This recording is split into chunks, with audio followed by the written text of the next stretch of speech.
Artest looking, gets it to Bryant. Bryant dribbling, has to put it up with the buzzer. Banks it in! He banks in the three! And the Lakers win the game!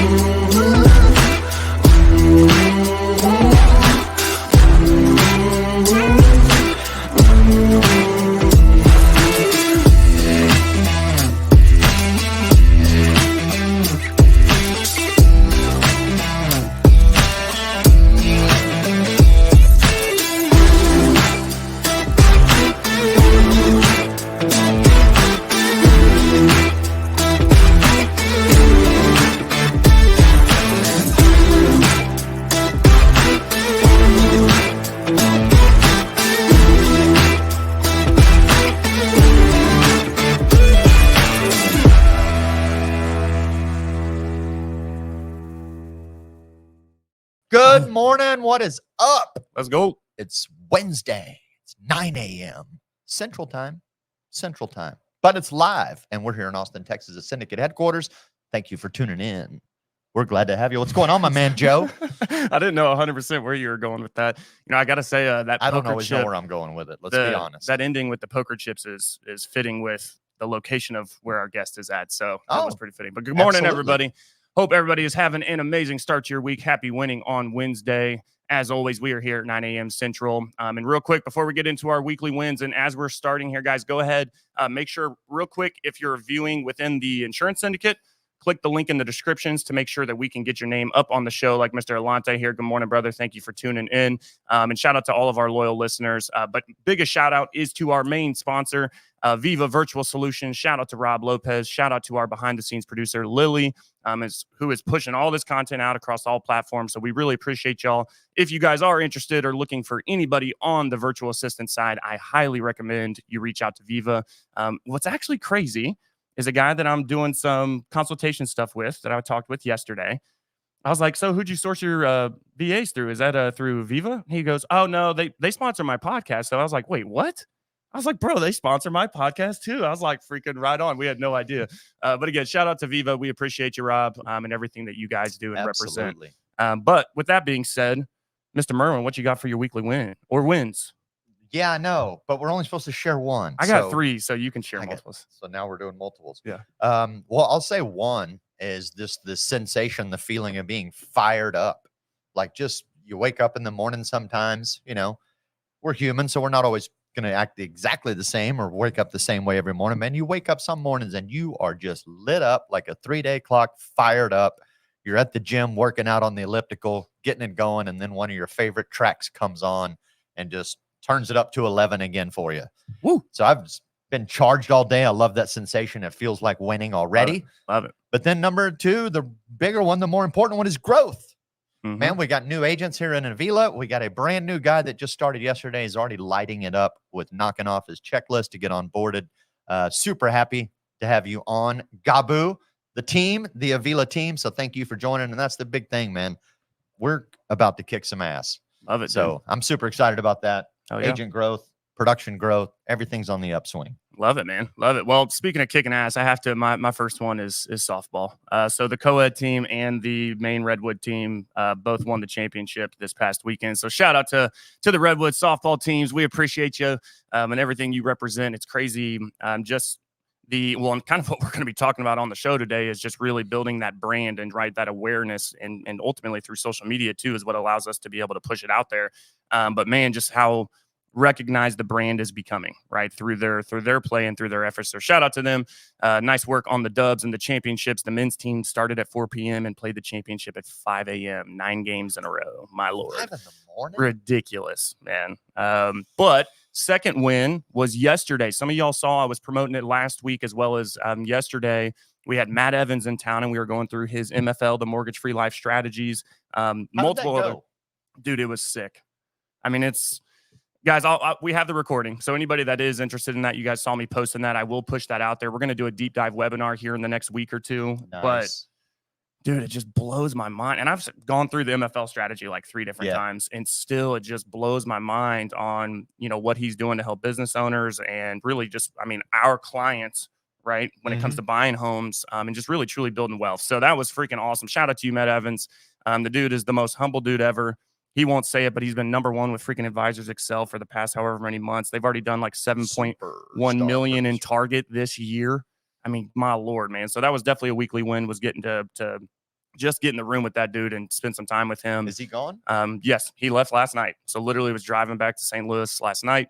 And then the third win is my boy, Zach Price. He's probably not seeing this because he's on the plane, but I got a good agent buddy of mine coming to town today. So excited to see him. Spend some time coming in from Phoenix, right? Phoenix. Yep. From Arizona. So those are the weekly wins, and y'all go ahead and drop yours in the comments. We want to celebrate y'all as well.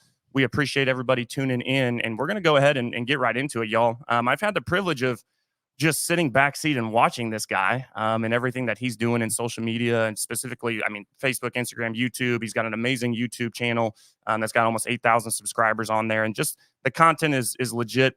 It's good. It's humor. It's literally everything that you're supposed to be putting out there when it comes to social media, building a brand, all that good stuff, which he is a master at. So without further ado, y'all, let's give a nice warm welcome to our guest today, Mr. Nicholas Sakha. What's going on, brother? What's going on, guys? How you doing? We're doing swell, man. It's good to have you on the show. What's happening in your neck of the woods? Man, I'm just getting back into the swing of things. I was traveling a lot in the last month. I went to Japan for 10 days, and then I came back for like 3. And then I went to Italy for like 15 days. And both of that was just a combination of honeymoon / baby moon, and as well as just trying to travel as much as possible before our baby is due in July. So congrats, man. Shoot. Yeah. Congrats. So absolutely. I'm back in the swing of things and just getting, trying to create some motion and okay. So I gotta ask though, before we get into, and you still got to share a weekly win, but I gotta ask, how difficult is it to step away from your business for that long? It always drives me crazy. So I'll tell you that that stepping away for Japan was easy, but I've never traveled that much in a short period of time. I'm normally like step away multiple times a year for like 5 to 8 days, but Italy, after like day 9, I'm like, man, we got another week. Like, man, we got another week. Like, I'm all Italy'd out. I'm ready to get back to it. So it's not hard because I feel like I've built such an amazing team and accountability.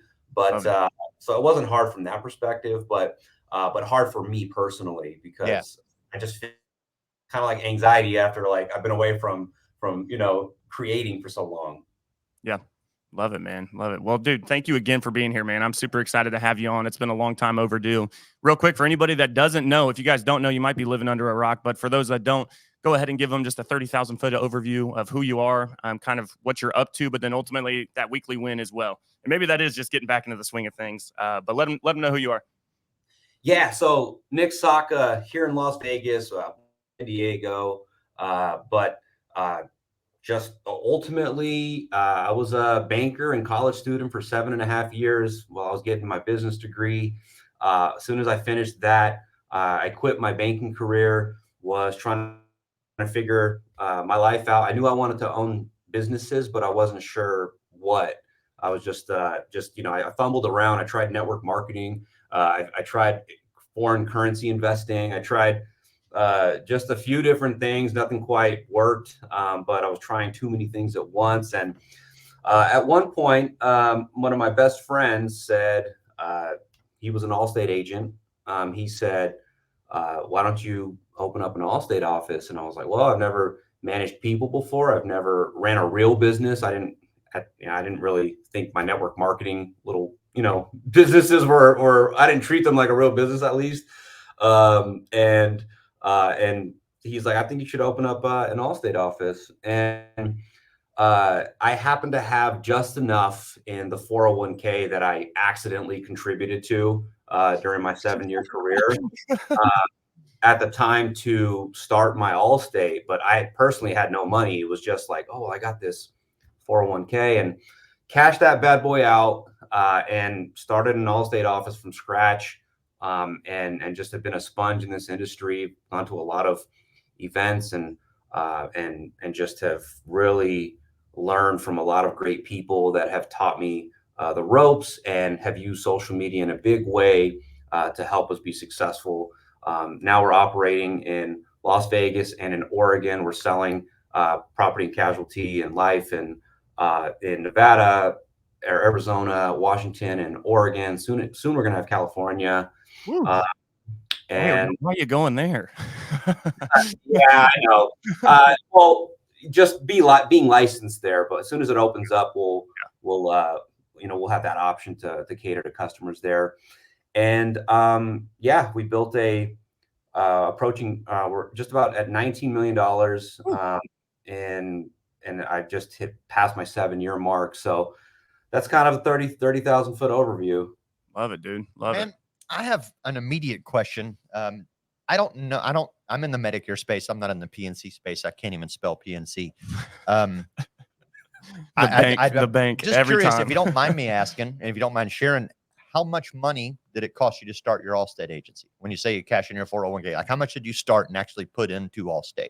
Yeah. So at the time, I got really lucky. I like to say it was like Indiana Jones. Like I got in, just as like the rock was closing, and like I grabbed my hat on the way out. And at the time, it was November 2016, and it only required proof of $25,000 worth of capital. Liquid. Yeah. And that I literally had like 26,000 in this 401k. It was like 23,000 after taxes, and that's what I used to show the proof of the capital, and then from there they allowed me to start scratch. Understood. I don't know if this problem happens in the PNC space that I'm about to describe. It seems occasionally rampant in the Medicare space, and I think in the life insurance space too.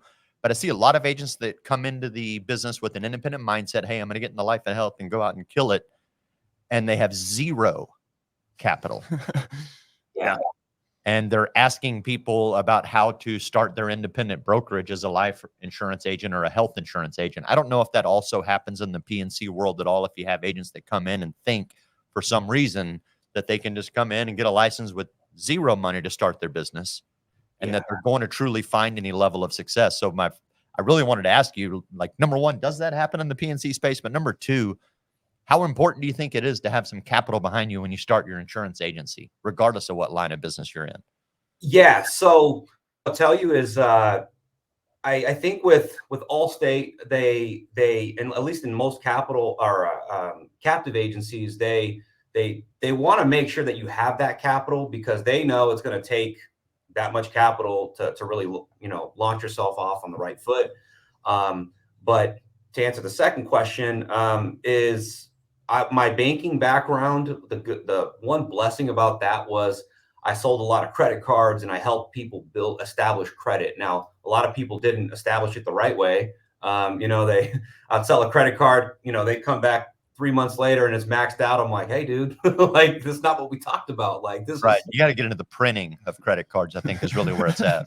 Yeah. And so having that banking background helped me establish some solid personal credit. And then I remember I applied for a business credit card. I didn't even have a business. I was just like, oh, I could start a sole prop with my name. So just Nicholas Sakha sole prop.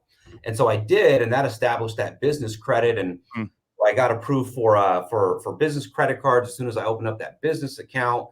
And then from there, I applied for lines of credit, and I did all that before I needed it. And so being able to tap into that was instrumental, because there's gonna be some cash flow crunches before, you got to pay your team out, or you got to buy leads or what have you before you get paid. And you need to do that over and over and over again. So you're going to need some capital, and just expect to spend some money. Yeah, you can't do it with nothing. So right. And I'll piggyback off that. Obviously, I'm in the PNC space and have been for almost 10 years now, which is wild in June.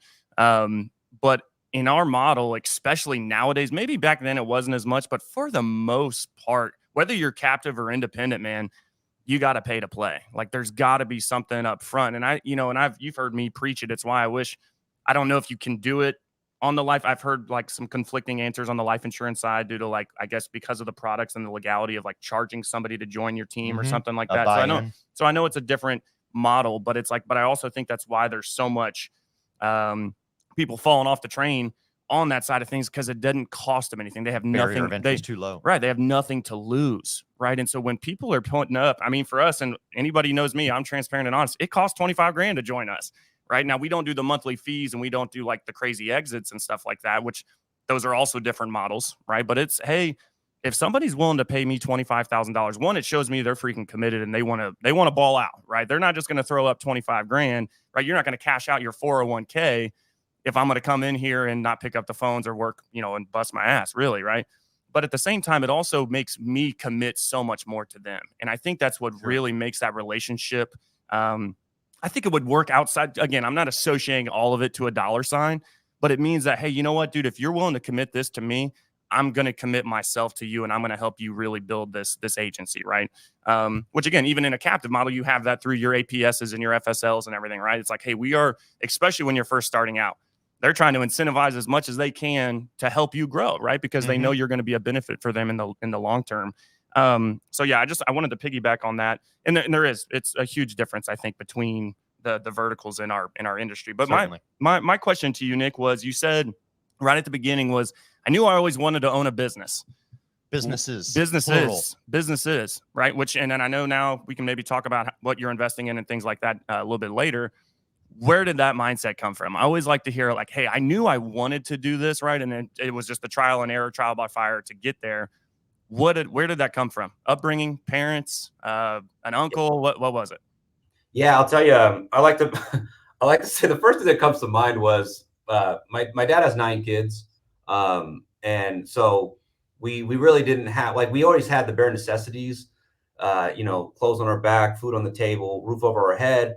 But we didn't get the extra things. Like if I needed a haircut in the 6th grade, my mom's like, "You just got one." I'm like, "Mom, that was a month ago. Like I need a haircut, And so as soon as I was able to start working, also, what really scarred me was just, I knew the difference between a credit card and like cash and a debit card. And so always seeing my mom pay with a credit card, like, really affected me. It just kind of rubbed me the wrong way. Like, I see my mom spending money she doesn't have. And so when I'm at Target or whatever, and I'm like, "Mom, can I get this?" And she's like, "I can't," I'm like, "All right, I'll just put it back." And you not even think about it, it's like, we don't have it like that, So just that really, like, there was always like this kind of like scarcity mindset when it came to money, and growing up, at least. And so as soon as I was able to start controlling that, I started working in the cafeteria for like $30 a week. It was one of the classes in high school. Yep. I'd work in my neighbor's yard. I'd work for my cousin's pizza shop for free, my uncle's jewelry shop for free. I just try to figure out ways to earn money. And then where else did it come from? I was delivering pizzas while I was going to school. So I always had multiple jobs, but as I was delivering pizzas, I would buy those Success magazines that had the CDs in them. And so Darren Hardy would interview people all the time. And so I would just listen to those CDs. I illegally burned some Tony Robbins CDs on sales. Whatever it takes, man. I was listening to when I did a network marketing business, and so they provided you with a library of self-development. So I listened to a lot of John Maxwell, and so I did all that while just delivering pizzas and driving during my commutes to school, and all that during a time where I wasn't in sales or leadership, but I wanted to learn as much about that stuff as possible for when I was in that position. So I think that's where a lot of it came from. And I'm just not a really good employee. I'm not a good employee. I'm really not. So I almost got fired from the bank multiple times, just, whether it was showing up late or just, so I guess that's what I'm trying to. Not dealing with management very well. I think you and Tony have some similarities. And being told what to do. Yeah, I have been fired from so many jobs. I mean, or almost fired from many jobs. So yeah, I'm the same way. I'm a terrible employee. What were you going to school for?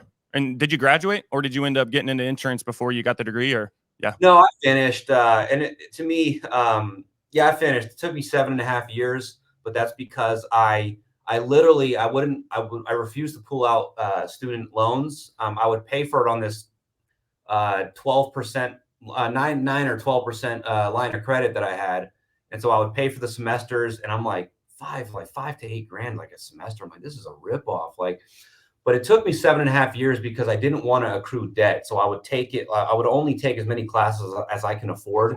And then also in banking, they helped me pay for some of the school, a little bit of it. So I did finish, and I got it in business management, a pointless degree. And so it's like sitting right here behind my camera too.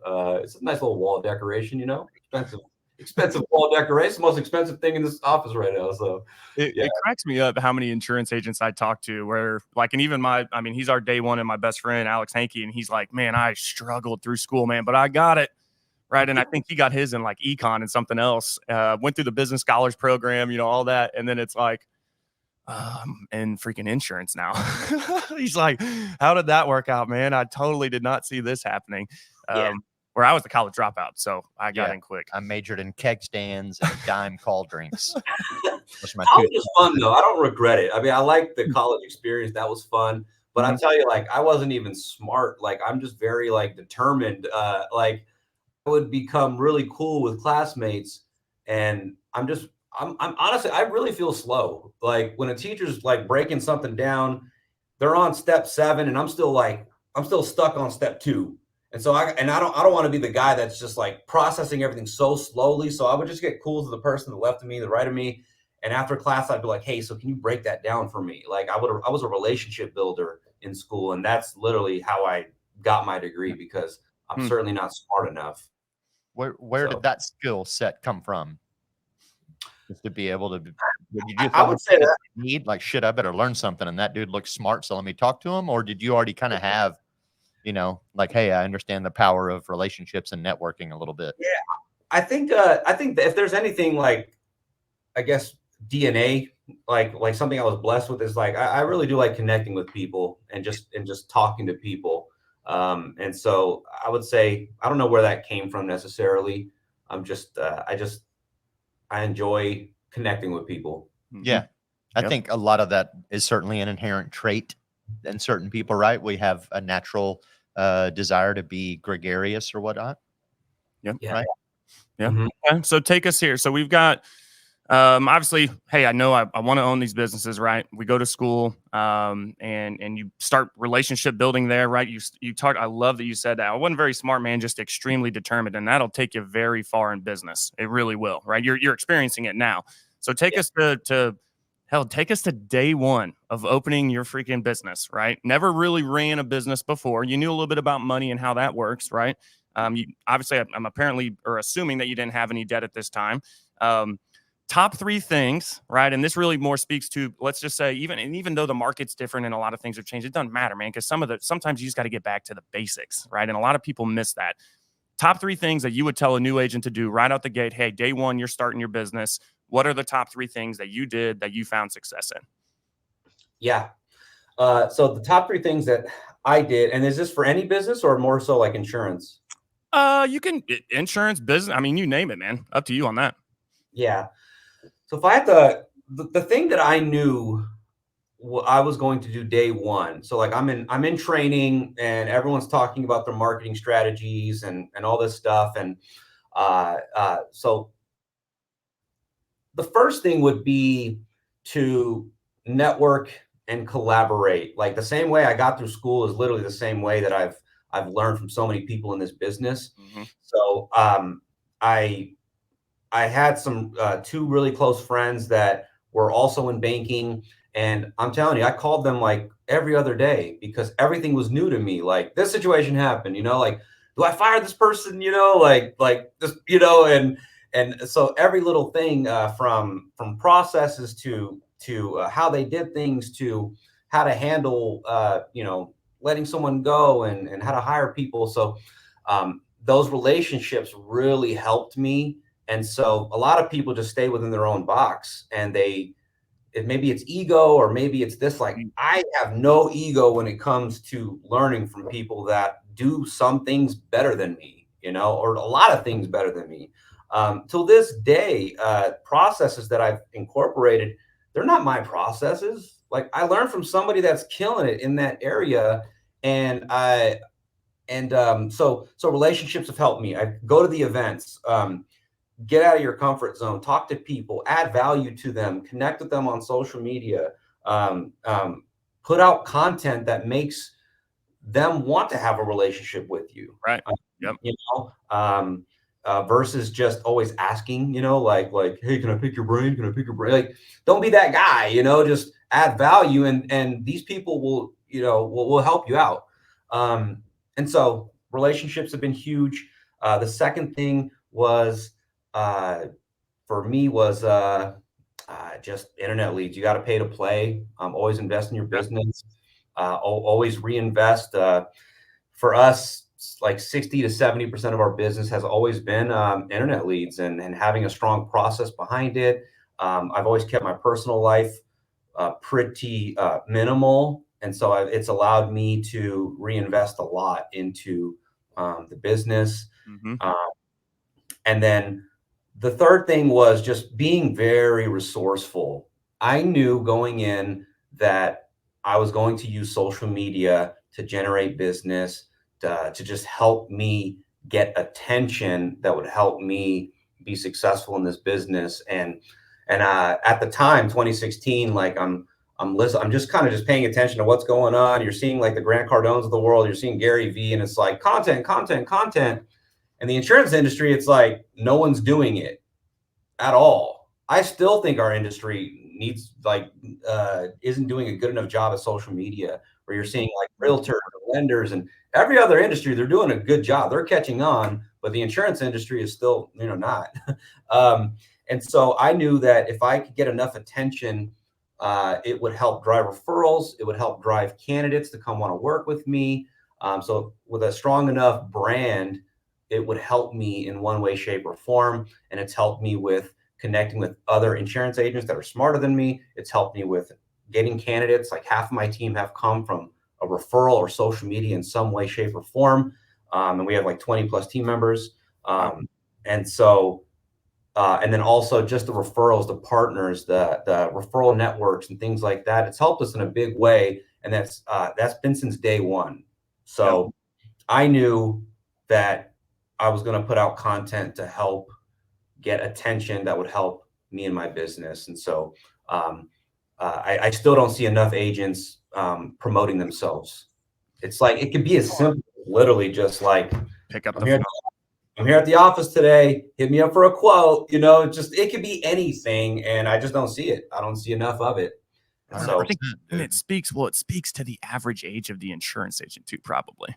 Right? Like, what's the average age now? I think it is even bumped up to like 56 or 54 in the life and health side of things. Right. And I think we might be a couple above in the PNC side, which is, again, I mean, don't get me wrong. But you can't teach an old dog new tricks sometimes. Some people are just so stuck in their ways. But dude, it is as simple as, hey, you don't have to have this whole podcast set up. You don't have, and I've seen your podcast set up. I mean, your backdrop and everything is freaking sick. It's like, dude, just pick up the phone. Here's a question, because I wanted to ask you this. Document the process. Document the process. People love the story. Like when I post things now, they see the results now, and they're like, dude, like you're inspiring. Like, I love the story. But it's like, yeah, bro, because I've been posting these stories since day one. Like, if you go far enough down my content, you will see that I was hyped up when I was putting up my first Allstate sign, or when my name was on the door. Like, that was such a big deal to me. I'm like, you guys, like, my name is on a door, And so I documented every little step. And you don't have to create content. You just got to just document the process, because it's the same reason why people love watching like the Kardashians, or people love watching like The Rock. It's like The Rock's building this brand and documenting his story for 25 years, like 30 years, and so he didn't be, it's just we saw he's been doing this for a lot longer than all of us. And so I think that just not to interrupt you, but I just think people love the story. And so if you can be transparent and even talk about the bad times, the good times, the successes, the failures, that's what makes people connect with you. That's a really good point, because I think a lot of this is also a reason I see where a lot of people don't shoot content, right? Or even, again, document.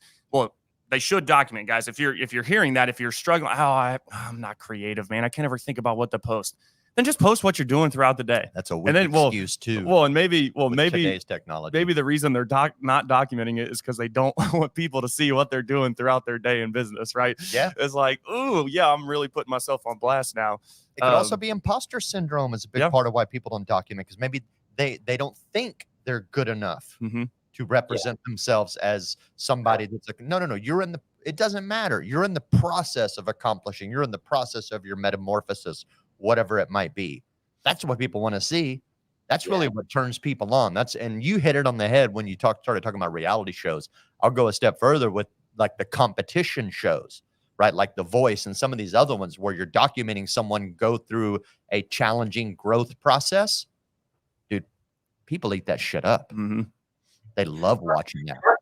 You've seen so many people actually land a deal on Shark Tank because their story was compelling enough. Right. The numbers didn't even make sense. But correct. Somebody wanted to do business with them. Correct. Yep. That's good. Well, I wanted to go back to this because I wanted to ask you a question, because I come from Allstate world. Before I've been on the independent side now 6 years, as of this month too. When you started, because when I had 3 different Allstate agencies that I kind of went through, worked in, and whatever before I got to the independent side. And I believe it would have been the same time, but the second office that I was a manager at, you were required to have at least 2 employees in there to open and to stay open, if I'm not mistaken. One of them needing to be life insurance as well. I don't know if that was still the same thing. That was like right when ECP had first kind of rolled out, and you said 2016. So I think it might be right around in that same time. But coming from somebody who's never owned a business, let alone an insurance agency, and now in order to open, I've got to hire 2 people too. Was that the case for you? Or are you able to open as a one-man shop and then grow into the members now? Yeah. No, I had to have 2. Yep. And so I helped I helped train somebody in banking, and and I remember taking her out to lunch before I knew I was getting ready to open my agency. And I was just, like, how you been? Just catching up with her. And I knew in the back of my mind, I was like, I need you. It's like, I need you to come work with me. So hearing her vent and just to kind of, talk crap about the banking job that I helped train her in. And I was like, well, I've got an opportunity for you. And that's kind of what I wanted to talk to you about. And so I convinced her to start with me. And then I hired somebody else. That was a referral from somebody, and that person, unfortunately, I knew like really quickly. I was like, I don't. She's more service, and we don't got no customers of service. I got, I was like, and I gotta let her go, and that broke my heart because she was a little bit older, and it broke my heart. I built a lot of character with that first firing. It sucked real bad, but. And then I operated with just the one girl for a little bit. And then I remember I found one of my best employees early on, Hustler from Craigslist, I think. Really? Just at the time, I don't recommend it anymore. Yeah, definitely not anymore. Yeah.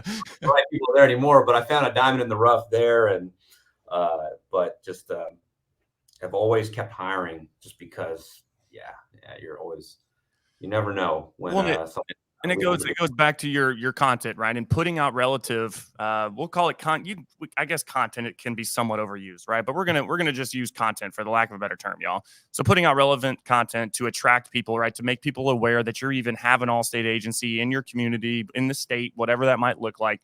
So I want to spend the last kind of back half of this call talking about really what you're really good at. We haven't even talked about how you've been able to build a YouTube channel to 8,000 subscribers. And if I'm not mistaken, I'm pretty sure you've done it pretty organically.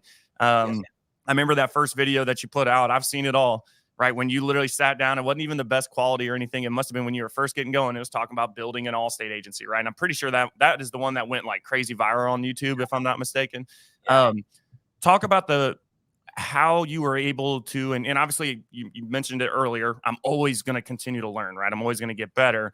How are you able to kind of, I guess we'll call master the branding and the social media? Like, obviously our YouTube channel, bro, I've got like 600 pieces of freaking content on there and we barely have like, I don't even think we have 400 subs, So but you also knew early on, hey man, I need to build up this YouTube channel. Otherwise you wouldn't have 8,000 subscribers. Talk a little bit about that. Talk about maybe some of the resources you use to educate yourself on that, and really just the importance that an agent, like why it is important for them to be doing it, not just on one platform too. I think that's the other thing. I love your Facebook memes and your Facebook posts and posts, and you have stories that are, real funny. But then you also have this YouTube channel that is all educational, entrepreneurial for business owners. Talk about that. I just want to know that process, because honestly, I'm selfishly asking that because our YouTube channel freaking sucks, bro. I'm trying to change it, but I just cannot crack the damn code on YouTube, man.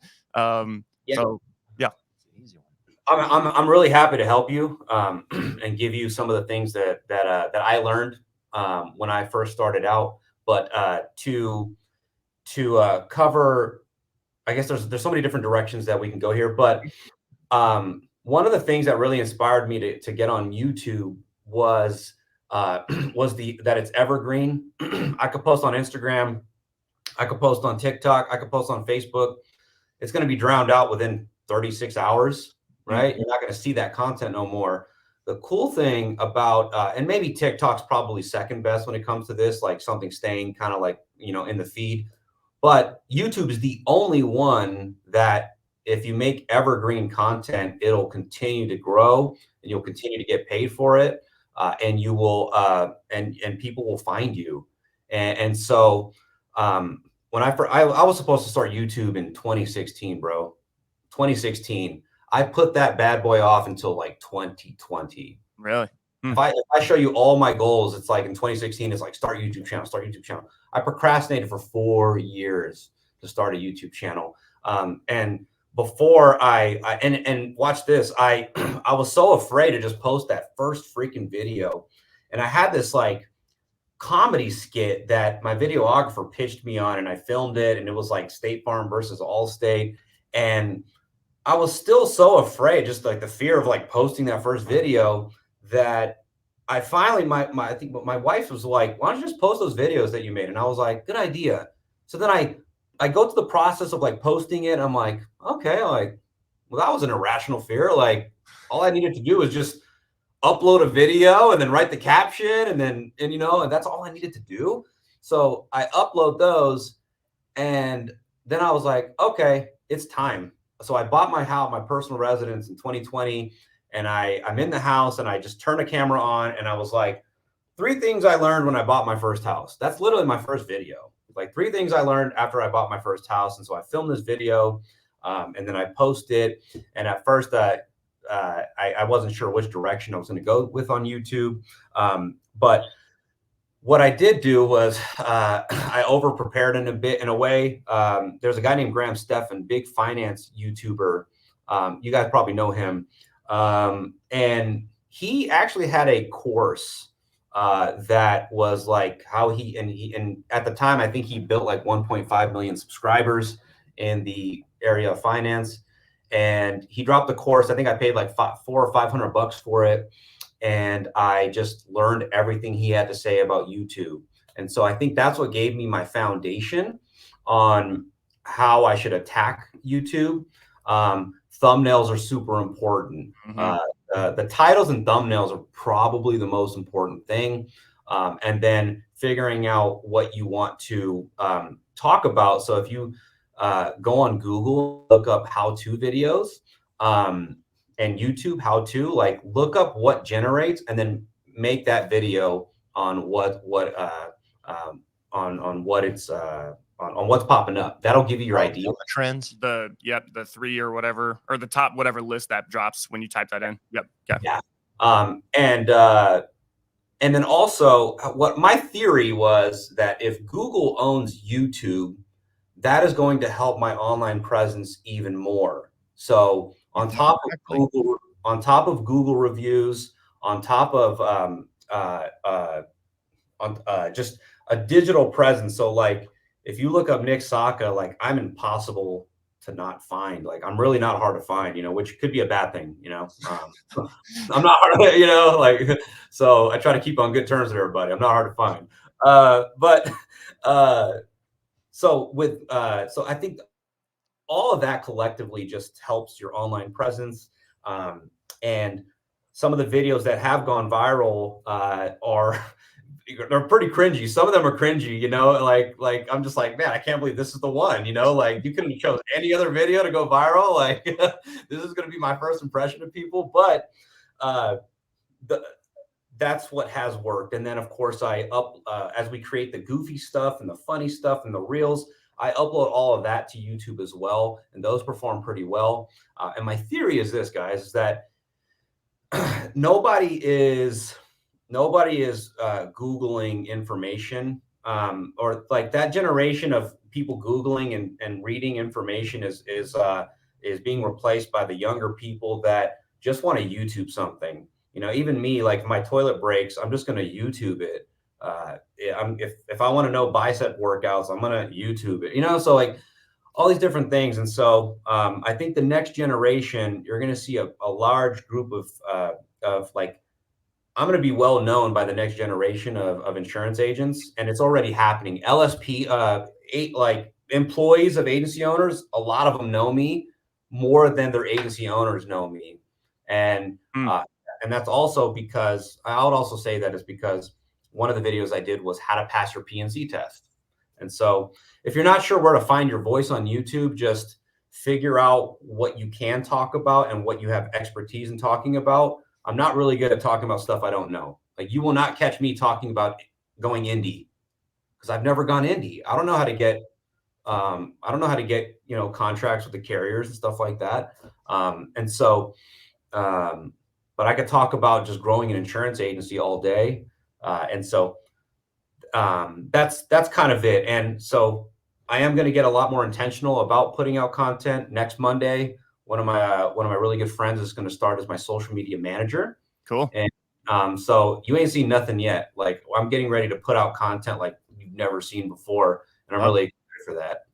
Awesome, Excellent. dude. You mentioned, or you stated something to the effect of if you can put out evergreen content on YouTube. You first mentioned YouTube as an evergreen platform, right? And you gave that example of like TikTok or Instagram, how it gets buried in the feed, but YouTube. But then you said if you can put out evergreen content, what would you describe as evergreen content? Yeah, so there's people that you probably have seen them. There's people that put out content that talk about relevant topics like news and laws that are being passed. And so you could put out, you could be like the up-to-date media, like current events guy. And that content will do well. But make sure you mix in the content that's evergreen, meaning that it's like always going to be valuable. It's always searchable.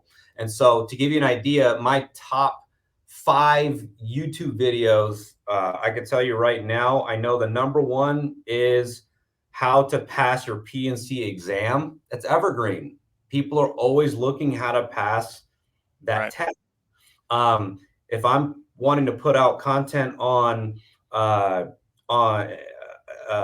to go independent, some of the other like really popular videos are how to start an insurance agency. Yeah. How many views you got? How many views you got on that one? How to get your real estate license. So, let's see here. My most popular video. So, tips on passing your property and casualty insurance test. 68,000 views. How to get your insurance license step by step. People love step by step content. So if you can provide value in any way of step by step content, that helps. Third one, tips on passing your property and casualty insurance test using Kaplan.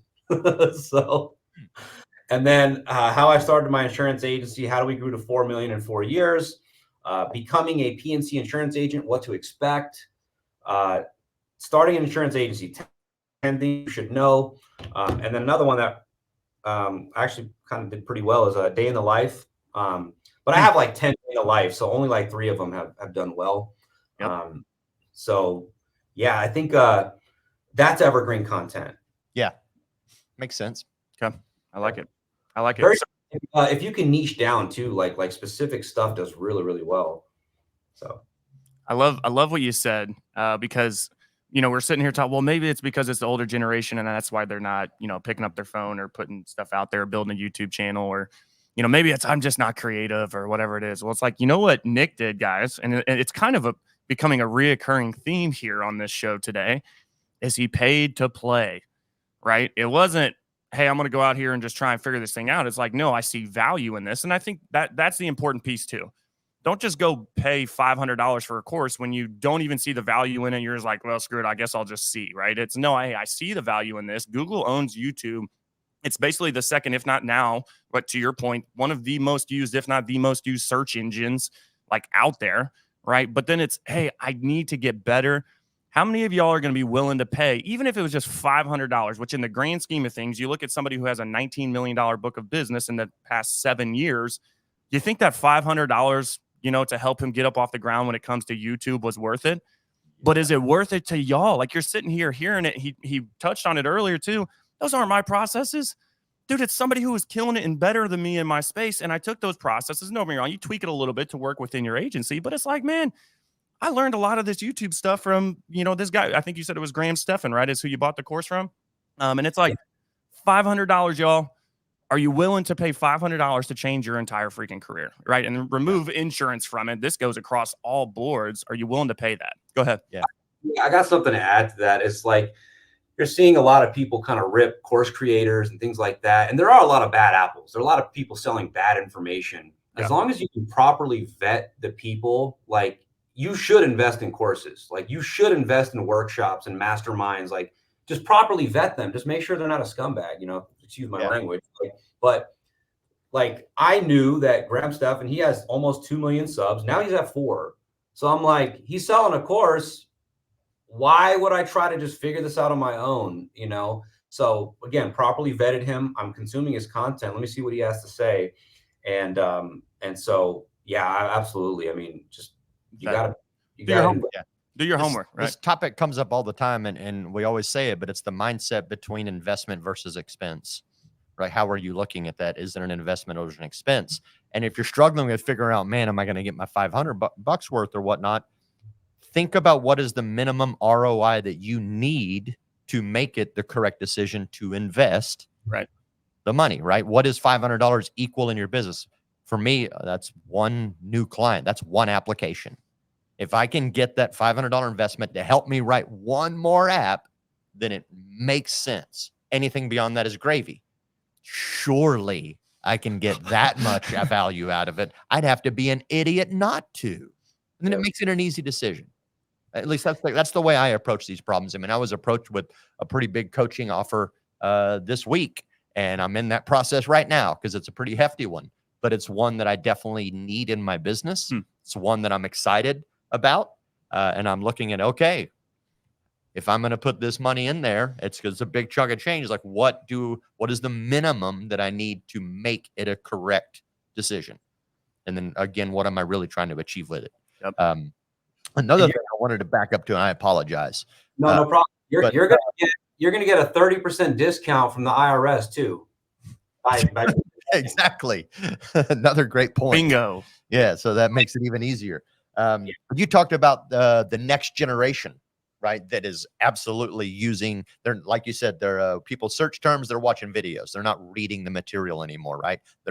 People are visual learners now. I talked about this yesterday, but I would take it, actually, it's even for the more people that it just takes somebody to first time to convert. First time any person Googles something and a video pops up that says, well, here's how you do it. And they do that and they get the instant gratification that we all technically love and we get addicted to quickly. They're going to be converted to learning through YouTube videos. It's not just the next generation. This is happening as the entire population gets older. I deal in the senior market. Like my average client age is about 67 to 68 years old. They're getting all their content about us on YouTube. That's how they find us. Wow. So again, all it takes is one time for them to do a search on Google for what is Medicare in Spanish, and our video gets suggested as a training video for them, and they watch that. Now they're hooked. So the adoption rate is across the board every age band, not just the next generation, in my opinion. Although the next generation is at an exponential learning curve on it. I think as far as the creators go, too, is definitely more Yes. in the hands of the next generation. Absolutely. Versus the consumers. But again, that's because you can go on Google and somebody who's not going to go to YouTube, well, Google's going to promote YouTube to them. And they're like, hey, man, watch this, right? It's going to be right there at the top, which I'm sure you know how that works, Nick. I wanted to wrap up the show with this because you said something right at the beginning of the call that I think was super powerful. It's literally like one of the first things you said was, I was like, yo, dude, like how crazy was it for you to be gone for pretty much like a month out of your agency, right? And you said, man, it's the ability to step away due to the team that I have and the accountability. And I think that is just so freaking valuable, especially with 20 teammates, right? To have that tight knit of a squad where, dude, I can bounce for literally a month. How many people out there can comfortably say, like, I don't need to work in my business? And maybe you did a little bit, right? You're checking your emails if you did, maybe not. But it's like, ultimately, man, I've got a whole team, right, that is helping me run this thing. And it's so much more than just having an employee, right? There's that accountability, right? And having the ability to step away because of that is just so freaking good. How did you find that? Maybe you didn't find it. Maybe, hey, I brought them into this culture that I've already manifested. What does that look like kind of in the past, I guess, we'll say 7 years, right? I'm assuming that the culture it was there maybe to start and has elevated over time. How have you grown this thing to 20 team members and then still keep that accountability and that tight-knit group feeling? Yeah. A lot of mistakes, a lot of mistakes, a lot of processes, and providing them enough resources, including training and internet leads. And I think a lot of personal branding on my end helps the agency just get attention. So, I'm generating call-ins, things like that. But even deeper than that, I think the biggest thing that I do that, or any great leader does that helps create that accountability and culture is just caring for their team. Like I have them write their goals down. I want to know what they are. I have them write them down, and then I have my managers upload it into this, into their employee profile. And we need to know what their goals are so that way we can help them achieve those goals. And so the biggest thing is just putting them first, and weeding out the bad people when you recognize someone's not a good fit. Just we have sticking to that, sticking to our culture, sticking to constantly finding the right people too, because finding the right people is not always easy, but it's a kind of a numbers game. But I think the biggest thing is just caring about your team, wanting what's best for them, knowing what they're looking to accomplish in the next couple of years, and then helping that. That's what creates that. That's what helps create that accountability in a big way, I think. So I think it's when they all know each other's goals too.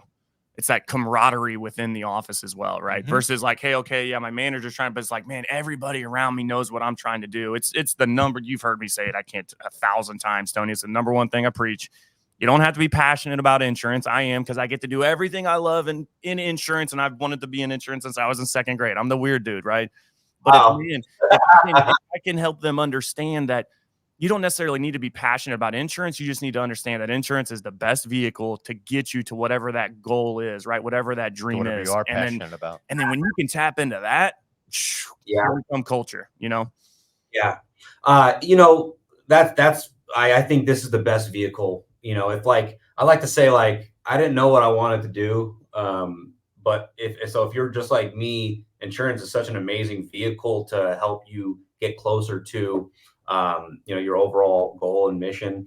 Another thing is I wanted to mention is just little things that I noticed that just my friends that follow me, when they'll send me messages like, wow, you're such a great, you're such a great leader, and I just want to acknowledge you. And then I always like to find out why, so that way I can if I'm like a dog, if I did something good, let me know what that is. And just little things like getting my team snacks, making sure we have snacks and food, because I know what it was like to be hungry, in the office or whatever, and then not having immediately something to snack on.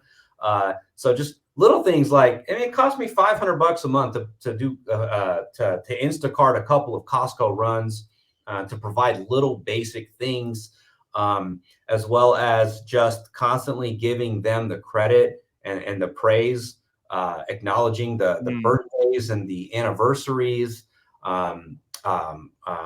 Just loyalty is so hard to find. So when you have those people, you need to take care of them, and really put them first.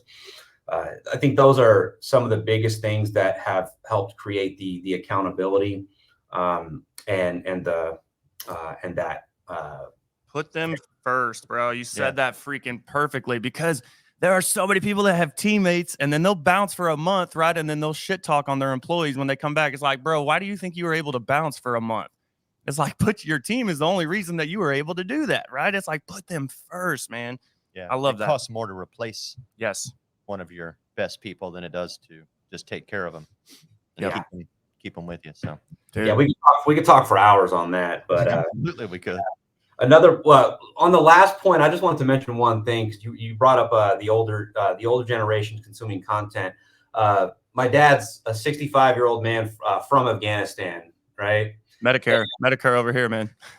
Yeah, as a 65-year-old man from Afghanistan, he has a strong accent and everything.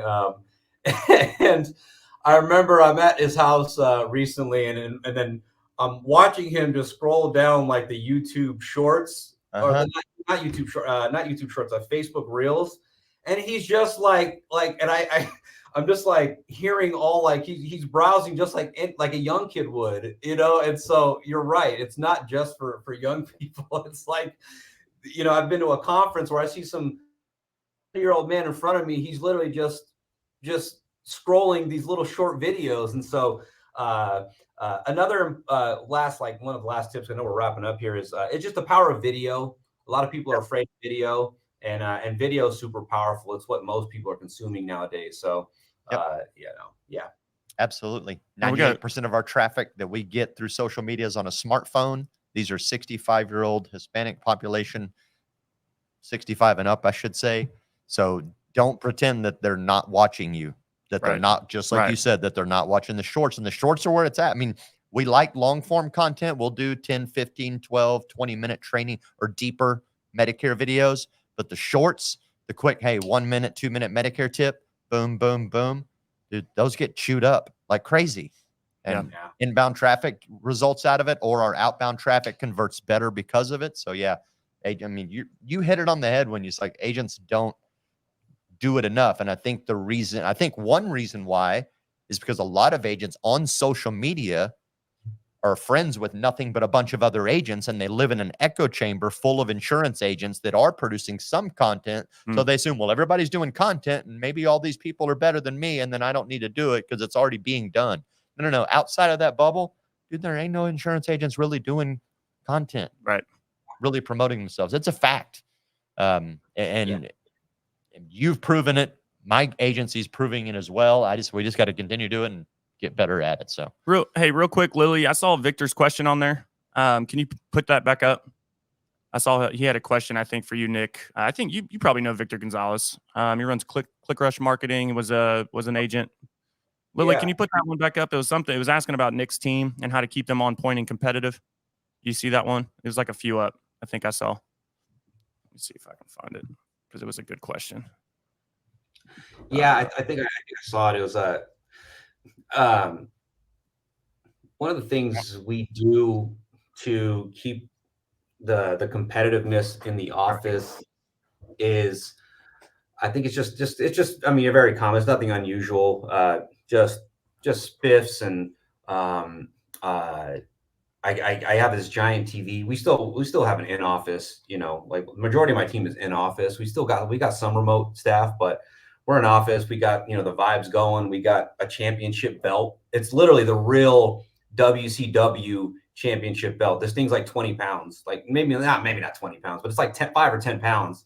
The one that Bill Goldberg used to ride, like it's it's real. I paid $300 for it on Amazon. So, we got a championship belt that, it goes, whoever, sells the most gets it. We've got a weekly shitter award So it's like this little, yeah. If you took a shit that week, you're getting the shitter award. We get like that. We give new people 90 days. So, they can't earn the shitter award if you've only been here for 90 days. But the first week, damn, dude. little things like that. We keep the numbers blasted up on the TV. We got the vibes going. We got a chat. Every time a sale goes up, everyone's notified, and everyone's sending, gifts and memes. You know what I mean? Like, we just keep it funny, right? We've got a girl that loves Hasbulla, so every time she gets a sale, like all the Hasbulla gifts are coming up. Where like the little tiny man from Russia, I think it is. Yeah. We just keep it fun, just good. That, but yeah, I mean, those are some of our core values too: is have fun, compete, be positive.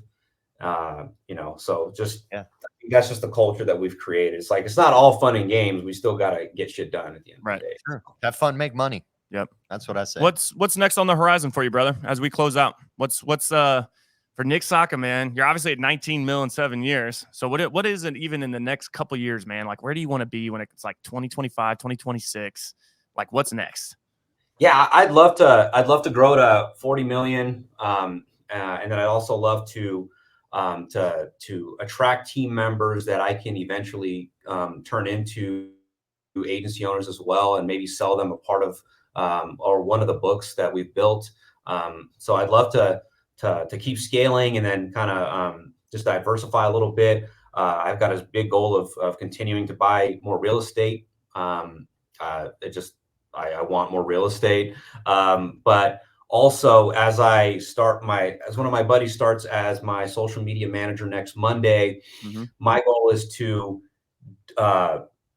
document this entire process of what we're having him do and all the content that we're producing, and how we're able to execute this as I finally bring in some official help, and create a process around helping just the average agency owner create this within their agency, and going to go into the coaching and consulting space with this and be able to help duplicate this for agencies across the country. Love it. It's good stuff, man.